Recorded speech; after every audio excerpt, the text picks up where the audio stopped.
now ya only make them marine taboo, marine taboo. Only find them say, got fish, you got long thinking, long make them long, help them long community, cheap.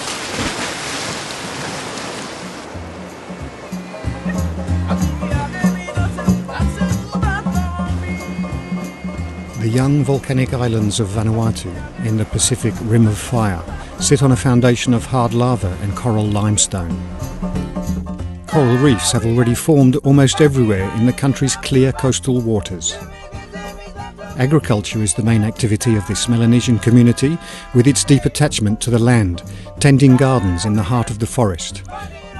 But in Vanuatu, the ocean is never far away, sustaining valuable diversity in the precious coral reefs, the gardens of the sea, playing a key role in the islanders' daily food supply.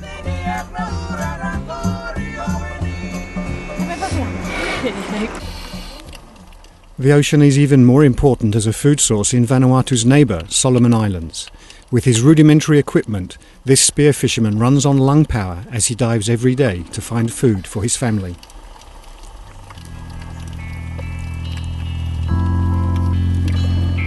With no fins and just a homemade wooden spear gun, he dives again and again for the colourful fish that will be his children's meal.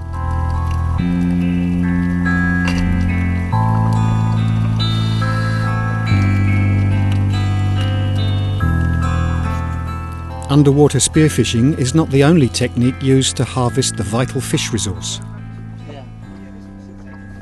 Early morning now, time fish kakai, time sun have not come up yet. That's where I catch this, time sun have come up.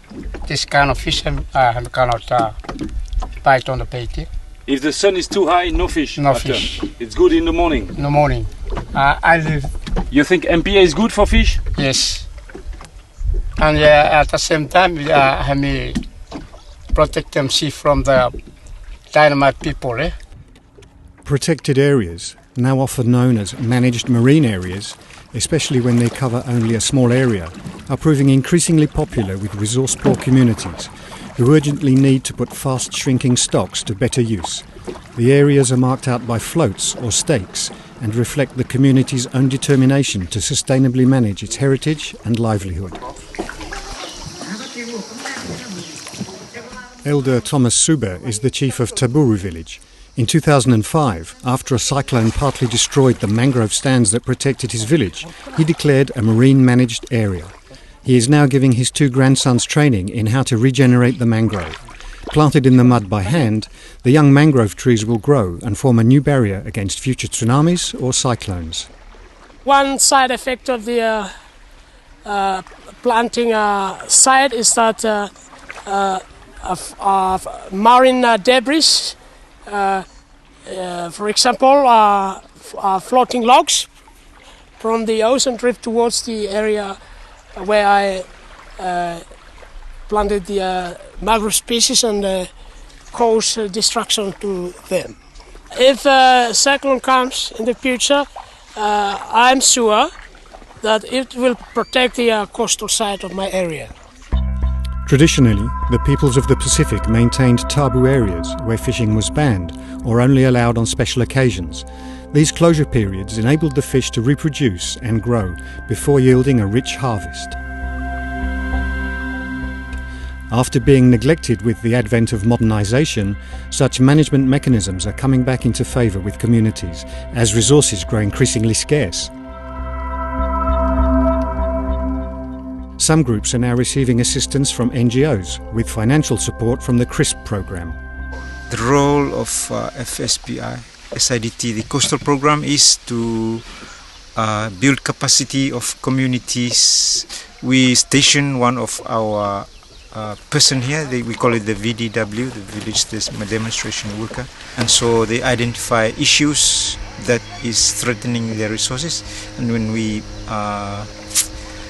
do a management plan for them and an action plan where it is followed up every month by this VDW. These action plans include community surveillance of reef resources with support from the Extension Officer. Today it is Joseph who is helping Simon in his surveillance work on the taboo area. Equipped only with a mask, they maintain their coral garden in the same way as you would tend a garden on land.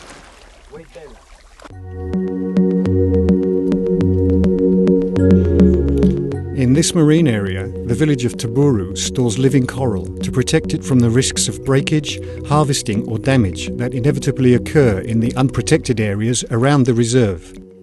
This coral will be conserved like the giant clams that are regularly measured by Simon, who monitors their growth meticulously, even if this approach is of arguable accuracy from the scientific point of view. Le suivi qui est mis en place dans ces aires marines protégées de petite taille n'est pas vraiment fiable ni intéressant d'un point de vue scientifique. En revanche, il est très important pour un sentiment de propriété, d'implication des populations locales dans ce processus de protection et de gestion durable des réserves. Les gens se mettent régulièrement à l'eau, ils voient des clams, c'est-à-dire des bénitiers qui grossissent, ils voient le corail qui grossit aussi, et ça c'est très important. Ils ont vraiment l'impression d'être dans le positif et de faire quelque chose qui avance. Everyone agrees that these marine areas are a good idea, but their real effectiveness has yet to be scientifically demonstrated. Nico, quel est le principe de ton suivi Eric Kluwer, the CRISP coordinator, is supervising the work of Nicolas Pascal, an environmental economist, who is assessing the economic effectiveness of marine areas as resource management tools in Vanuatu. On a déjà des premiers résultats préliminaires. Donc là, par exemple, c'est la carte qui nous montre un peu l'effort de pêche. Et ça, c'est les premiers résultats sur la productivité de la pêche. Donc là, c'est le nombre de kilos qui sont pêchés par heure dans chaque village. Donc là, par exemple, un village qui a une réserve marine, proche de la réserve, pêche 8-9 kilos par heure. Tandis que dès qu'on s'éloigne de la réserve, on tombe sur du 3-4 kilos. Et il y a un village qui n'a pas de réserve marine et aux alentours de 3 kilos. To obtain these results, Nicholas organises test fishing trips every week with the help of village fishermen who he briefs. Sabe difference long ramas fish you catch them. You want them sabe close long conservation area, so you sabe choose place you want them. Allez, good place long fishing. Minimum control, control time. Yes. Okay. Time no more. How much time? 1 hour long conservation area.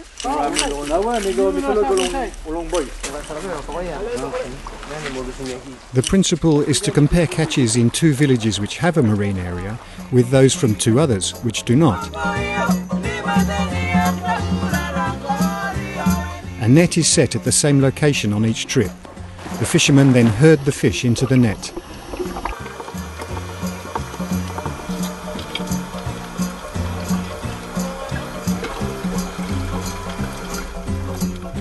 The catches are brought ashore and weighed for scientific comparison between the various sites. Net fishers are not the only people who are sure that marine areas increase fishing productivity. Roneth makes his living from spearfishing and has taught his daughter Louisa the techniques. Now she regularly goes out fishing with him. Daily they go into the water off Unakap village near the marine area. The fish are of course unaware of the boundaries of the protected area and show higher densities close to it than elsewhere. The fisherman's skill does the rest.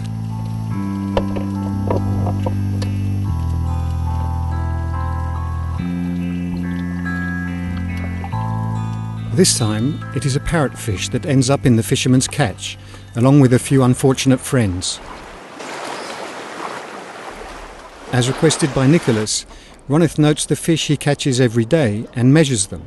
This extra information will assist Nicholas in his research on the economic value of marine areas. But the process does not stop there, because with the support of CRISP, a mini cooperative is being set up. Roneth collects and stores the fish caught by other village fishermen and sells them in the capital. Okay, you want to blow me? Kosalan blow me, huh? Yes. Do cover map MPAs small. After, blow gam, karma drop. So, thank you, Mas. So, saya karam sa movie si gam blow me kosalan, kami just kosalan tomorrow morning. Kami saya karam sa small morning gam back. Kami just kami back blow.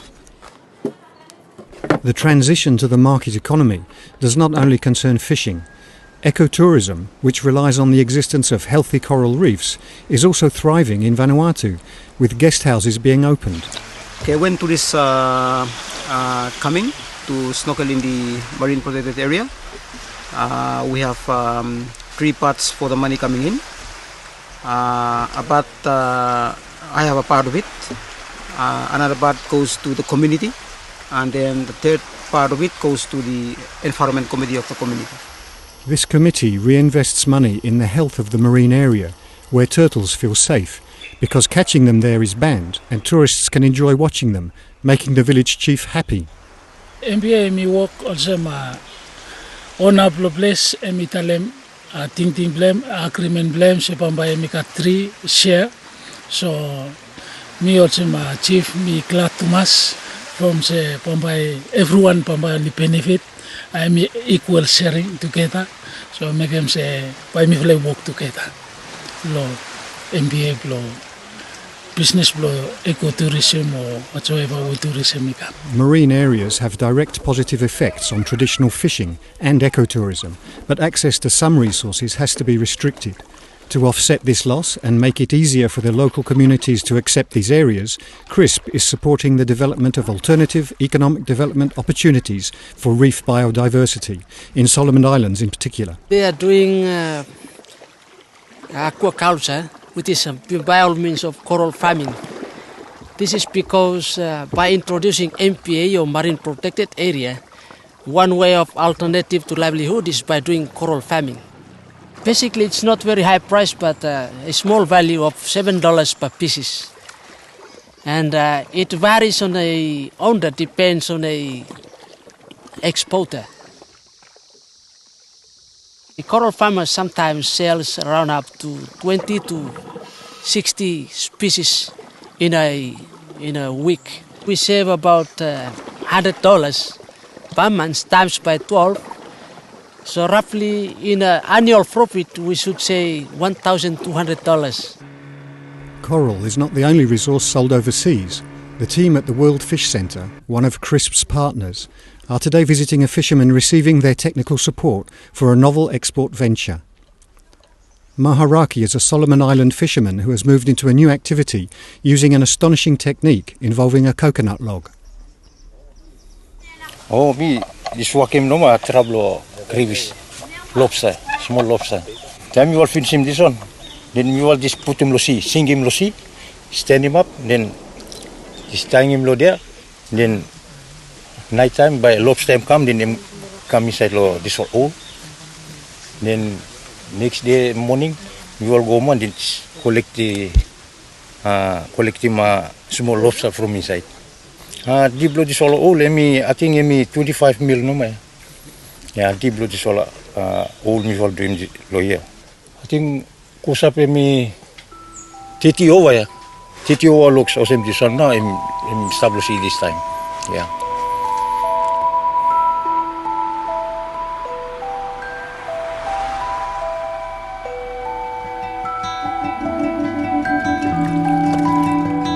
Harvesting coral does not need such an ingenious approach or special techniques, just good eyesight. This sustainable alternative harvesting and farming technique, which targets loose coral, has other virtues too.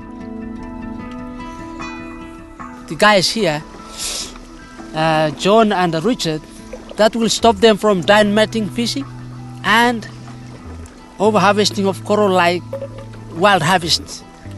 So that will maximize the impact of coral within our areas, especially in San Playa and Longana area, which is under the community and coastal program for the marine protected area or taboo sites. John and Richard prefer to harvest coral that has already been detached from its foundation by natural wave action, minimizing the impact on the environment. Immediately after harvesting, coral can tolerate being transported in the open air for up to an hour with no particular damage.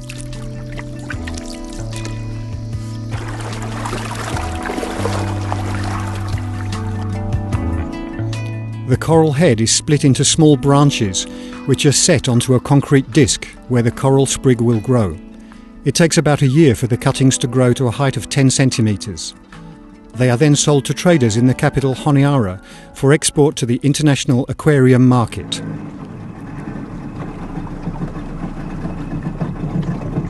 At another location in the Solomons, Maharaki is going to his coral garden to store the precious lobster larvae just after they've been collected. In addition to crustacean larvae, he also grows coral. He brushes the sprigs every week to remove the algae that hinder their development. The new growth enters into competition with existing coral for access to the light. When he wants to sell some of his stock, Maharaki wraps pieces of living coral in paper soaked in seawater. In this way, they will be able to stand being in transport for hours and up to 2 days. Recycled fizzy drink bottles are suitable for transporting the lobster larvae.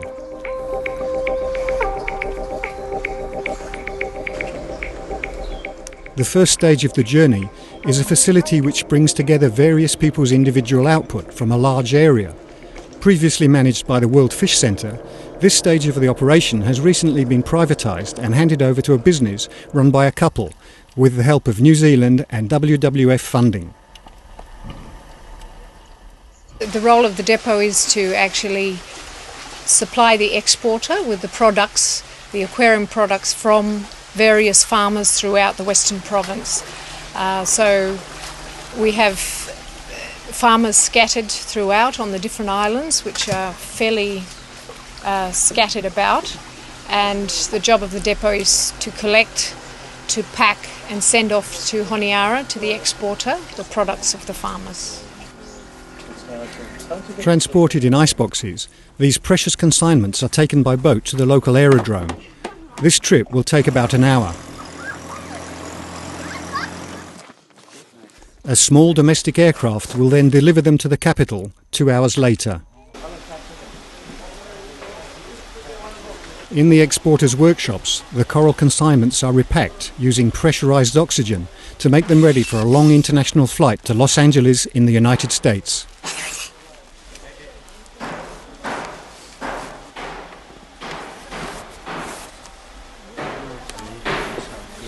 Coral and crustacean larvae are not the only lagoon resources which can be sold on the export market.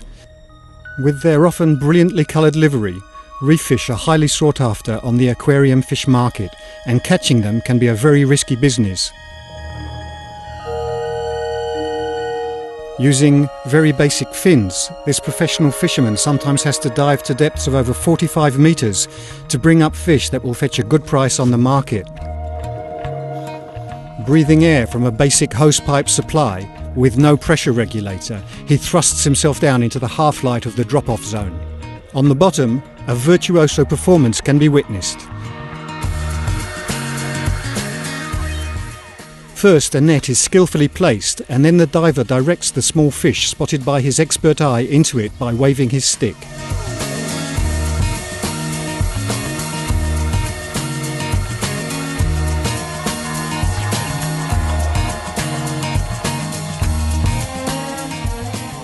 Entangled in the net, the precious catch will soon find its way into the storage bucket.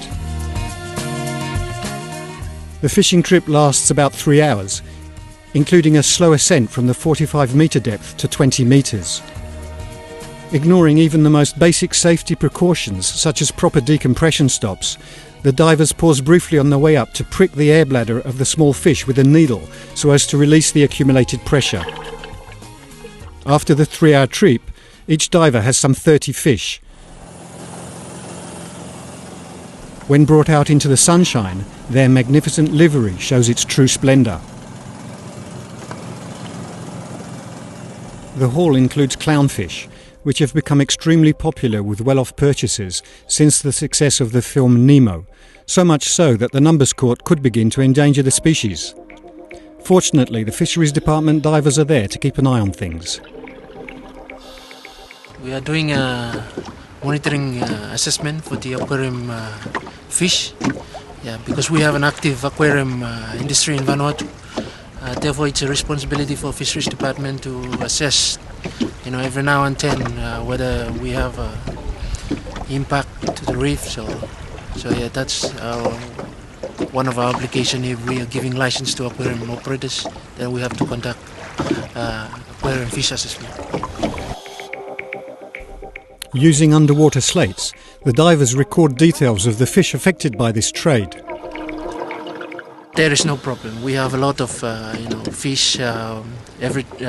When we do our assessment, every 2 times a year, we still see there's lots of aquarium species around. Aware of this risk of overfishing of adult fish, CRISP is developing alternative solutions. Antoine is an aquaculture specialist sent to the Solomons by the Secretariat of the Pacific Community. Today, with Maharaki, a lobster fisherman, he's going to the main barrier reef. First, they have to cross beds of branching coral. This is a hiding place for the young fish, where they are protected from predators by the entangled coral branches. A few hundred metres away, an unusual trapping system awaits, made from a firmly anchored fine mesh net and a plastic crate. It is low tide, and under the stones weighing down the crate, Maharaki is gathering fish larvae, channeled into it by the net on the rising tide.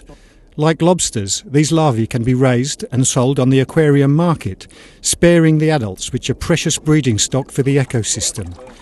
This feature is what makes this technique, known as post-larvae capture and culture, or PCC, an eco-responsible and sustainable technique.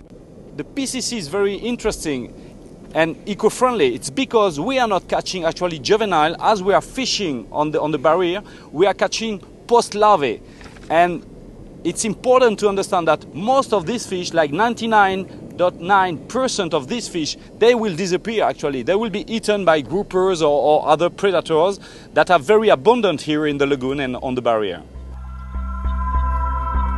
These environmentally friendly methods must be used because cases of overfishing, leading to the extinction of some species, including a sacred animal, are still alive in the memories of the elders. My fathers and my grandfathers used to go out and pick them up, and there were so many.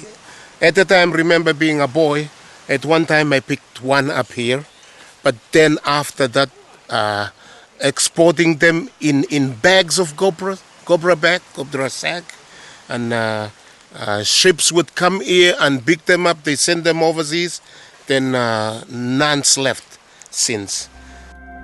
The Fisheries Department does more than just monitor the levels of stocks of aquarium fish. On this fringing reef, square areas called quadrats have been marked out using tape measures, and the divers are trying to estimate the stocks of this precious animal, recently introduced to this reef. Having this project starting, the Grace of the Sea started with the fishery and the Chaika and other people that help. It will bring a lot more for my people. But what is this very important animal which had disappeared? It is a large mollusk called the green snail, growing to more than 30 centimeters in diameter. I am very happy about the condition of the green snail, the original broodstocks. Though the reef we surveyed today was not a site of release, but it shows that the green snails have migrated from where they were originally placed, which is showing a good sign that the habitat is okay and there's enough feed available, so they enjoy themselves and they are migrating further away from where they were released. The good health of the stock also expresses itself in the presence of young snails that confirm the breeding success of their elders. And I'm very happy to see for the first time we've seen some juveniles of the snail we released 2 years ago.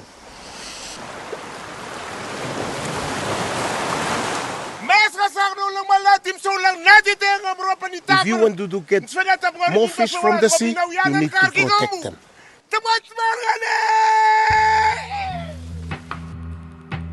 Fish, corals and crustaceans are all commercially valuable products that people can harvest from coral reefs. But their value does not stop there. Coral reefs offer other significant economic benefits. One key role is the barrier they represent against erosion by the ocean.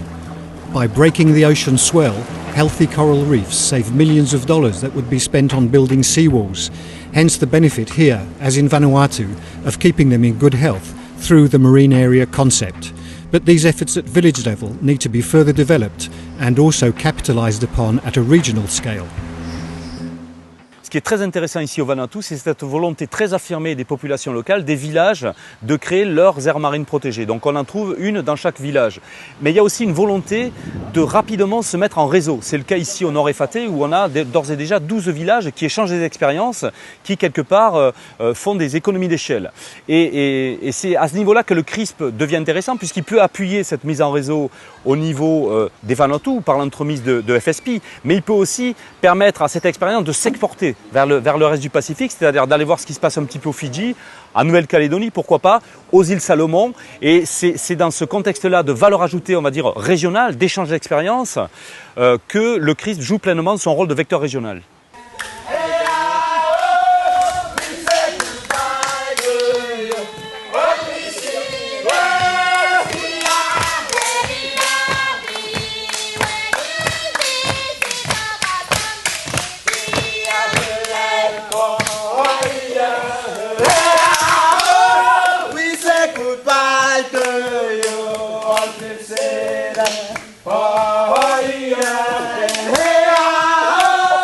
We say goodbye.